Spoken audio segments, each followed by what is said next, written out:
You guys, I'm so excited to go out tonight, and you probably can't tell by my voice or anything because I'm on my luteal phase and I do not have the energy, but I'm making the energy to go to this party with Will and our other friend because it's underground and like literally underground in the catacombs. And you know, normally I'm not the type of person to want to go just where it's cold and dark and I heard it was dusty. I'm not really sure what I'm getting into. And I've only been to the Catacombs Museum, which is where it's just like a bunch of, the skulls on the wall. And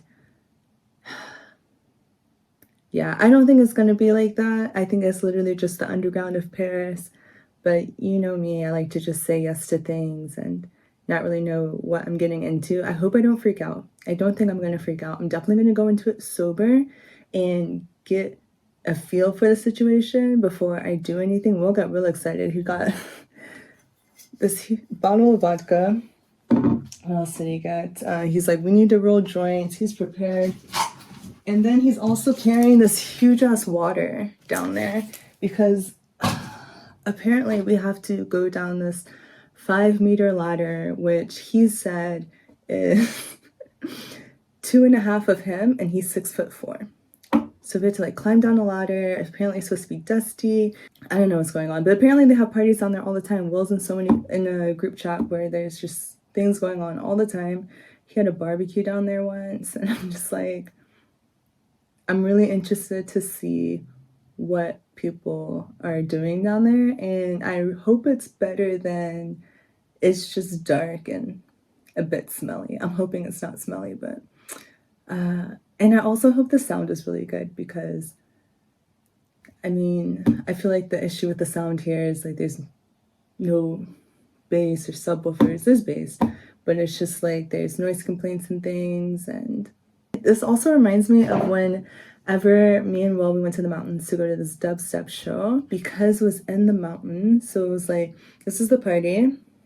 There's a river, there were mountains, then there was a street, and then there were more mountains. It was insane. I couldn't even be like that close to the stage. I had to move back because the bass was just like so intense. I don't think it'll be like that. But I'm curious like to what the sound quality is gonna be like. So I actually need to get dressed because Will's like, I'm gonna finish a beer. We need to go eat. We need to do all these things. Don't know what I'm going to wear. And it's so hard to know what to wear all the time because it's like first I have to get there and not be cold on the way there. And then I have to dress in layers because I don't know what it's going to be like once we actually get underground because I would think it would be cold, but then there's actually people. And then I'm like, I don't know what kind of room we're going to be in. So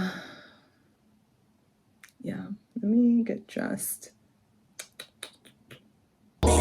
You know when those nights out are so good that you can't let them go? The people, the conversations, the insights you didn't expect to have from strangers you met in a dark room. I know them all too well, and that's why I started capturing those memories on Substack. Memories and reflections that I couldn't let slip away or keep to myself from other people who could benefit from hearing them too. You can find my footnotes from the dance floor at freethebreed.substack.com or linked in the description. Okay, so I'm dressed, I cleaned, very proud of myself. I'm also one of the people who can get dressed in like 10 minutes if I'm not thinking about it too much. I need to put on some glitter. And that's really it. But I was told you I didn't know what to wear. So I did sports bra because my boobs are just bouncing everywhere right now. Tank top, long sleeve. Then I have this like thrifted like $2 sweater I got in London last time because it got cold out of nowhere. And then I'll wear one of Will's zip-up jackets, and then I'll just fluctuate between the three, tying things around my hips. And then I just wore my dusty ass hiking pants. I was gonna show you, but I mean, you're not missing anything. And I'm ready. I don't think I told you about that I'm a little afraid of the dark. So I really hope like I don't freak out. I'm not gonna freak out. I'll be okay. There will be people. I'm fine if there's people But I don't know, Will told me this story about how like one time his friends were throwing a party and then some guy got lost and then everyone was like searching for him, but it was in the dark and they couldn't find him. And eventually they found him, but it was like he passed out somewhere, so he couldn't respond when people were calling his name. But I don't think that's gonna happen. I'll be okay. We have these really bright lights that clip on, and Will got them for like €3. I keep saying Will did all of these things. He did great supplying everything, and I really appreciate that he got such a big water, because this man does not drink. He drinks water because he has to. He's a human being, but he is not really drinking water, and I know that he got this water for everyone else. And we have a bunch of like tiny cups that we can bring because we just take them home from the bars all the time. But yeah, and that's it. We just gotta eat, get our nourishment up, and then make sure everything is packed. I got this light that I've been waiting to use. We've got earplugs, we've got lighters, we got a tube to hold joints so they don't get smushed. And then I really love this phone case because it just straps on. Oops.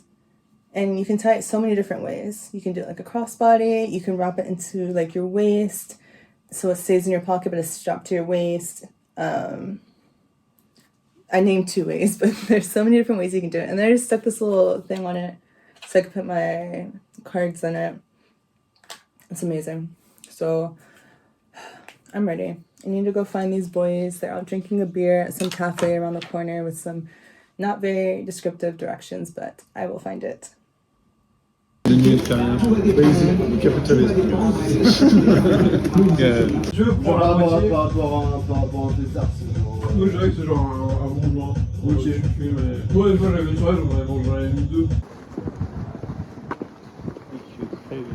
You might not find this surprising, but you might be late to getting in and being guided. The train's here. Oh my gosh, Will can't carry this big ass water because he's. Let me give it a moment. You can carry it. It's just oversized. Well, wait till you get on that ladder. It's going sideways.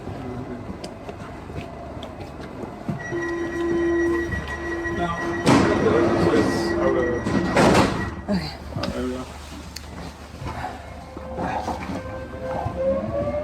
So we're hoping that someone will be there to meet us, to help us get down this ladder and figure out what room we're going to. You look really tired, hold on. So many bags. I have orange juice, but 45 minutes away. So yeah, that's what the entrance was, straight after. Huh? Actually after. All that planning for what to wear meant nothing. I was so freaking cold. You see Will in his jacket. I'm wearing it now. I'm so happy he gave it to me after all of my bitching because I cannot get used to the cold. But luckily it wasn't that far of a walk outside. And are you sure this is it? Yeah. As you can imagine, I can't really show you much more of what we went through to get inside. But it was an adventure for sure. Are you gonna hold it? Yeah, push this one.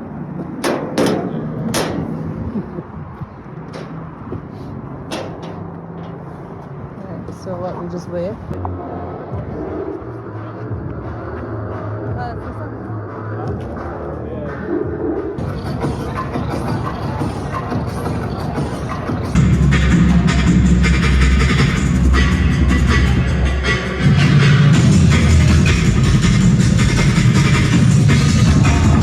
Of course, I couldn't show you exactly what was going on to keep it a bit discreet, but it was a great time. The crowd, the music, the vibe, just everything about it. And I was so impressed because I was like, somehow they were able to make this feel cozy, which I guess is the magic of candles. Like if you add candles to anything, everything is instantly better.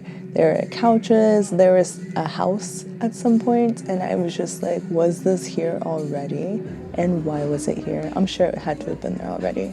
I could have stayed there for such a long time, but we ended up having to leave because my throat was hurting so bad from the dust and the fog machines. And then when we got home, Will was like, oh, you need to blow your nose. And I didn't, but I did.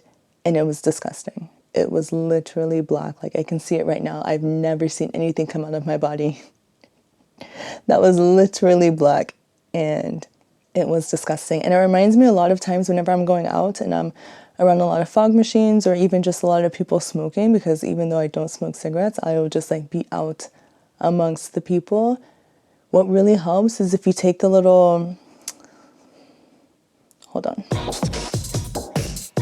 What helps is if you take the little salt water things for babies and you use it as a nose rinse, like as if you're, or if you have a neti pot, I mean, neti pot is better because it's less plastic. Rinse your nose out, and it really helps with the congestion that builds up over time from inhaling secondhand smoke, fog machines, all of those things. And even though it wasn't how I expected it to be, I had so much fun. I love the people that I met. I'm so excited to venture out more. And you know, this was actually happening back in April, and now it's almost a year later, and so much has happened since then. But I had to show you what it was like for me to first be introduced to going to a party in the catacombs. And my Substack is connecting from the party that I went to very recently, where I actually met someone and we were talking more about, okay, what is actually going down in the catacombs, not the museum part, like the actual catacombs. And don't forget to subscribe so you can see the video coming out next week for, I haven't decided if I want to do this club in Nantes that's really popular or another club in Paris. So we'll see what I decide. Okay, bye.